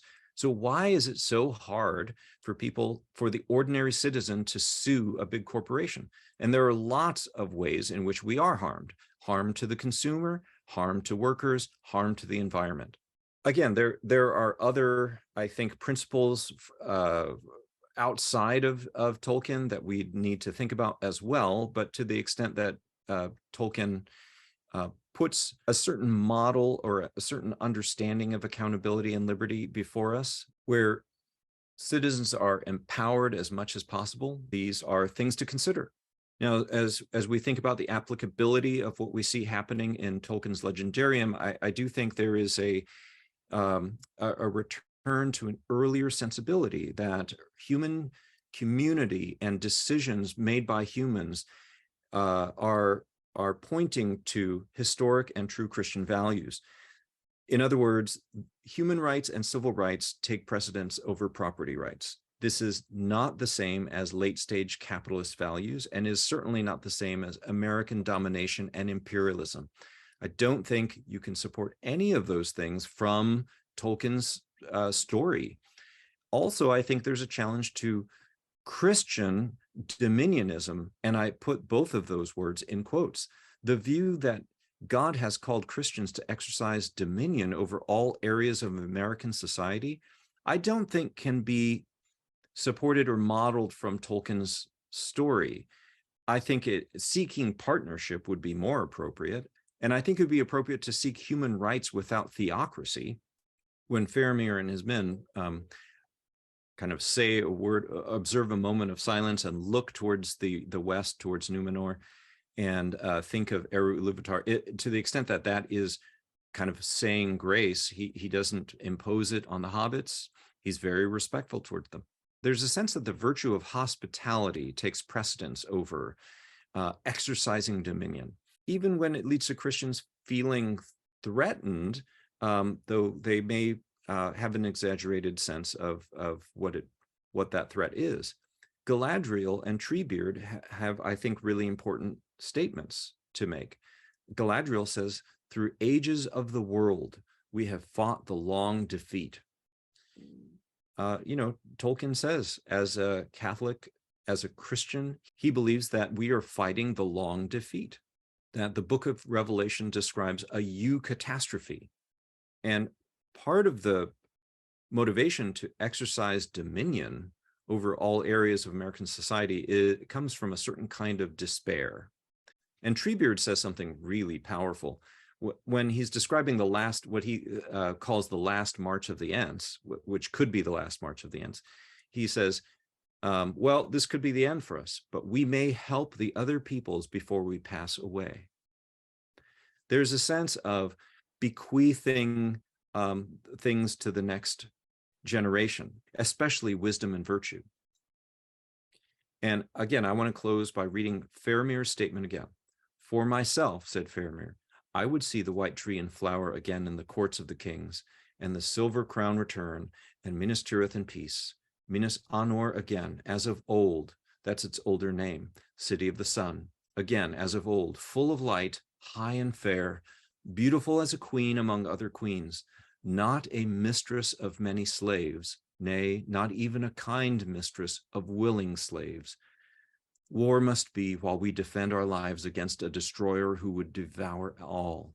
But I do not love the bright sword for its sharpness, nor the arrow for its swiftness, nor the warrior for his glory. I love only that which they defend, the city of the men of Numenor, and I would have her loved for her memory, her ancientry, her beauty, and her present wisdom, not feared, save as men may fear the dignity of a man, old and wise. So I hope that gives you a lot to chew on. I didn't make reflection questions or discussion questions this time because there's just so much here. If you've made it to the end of this video, I just thank you, and I would love to hear your thoughts in the comments. In the next video, we will tackle our last topic in this series, faith, hope, and love. So I hope you check that out. Thank you again for watching.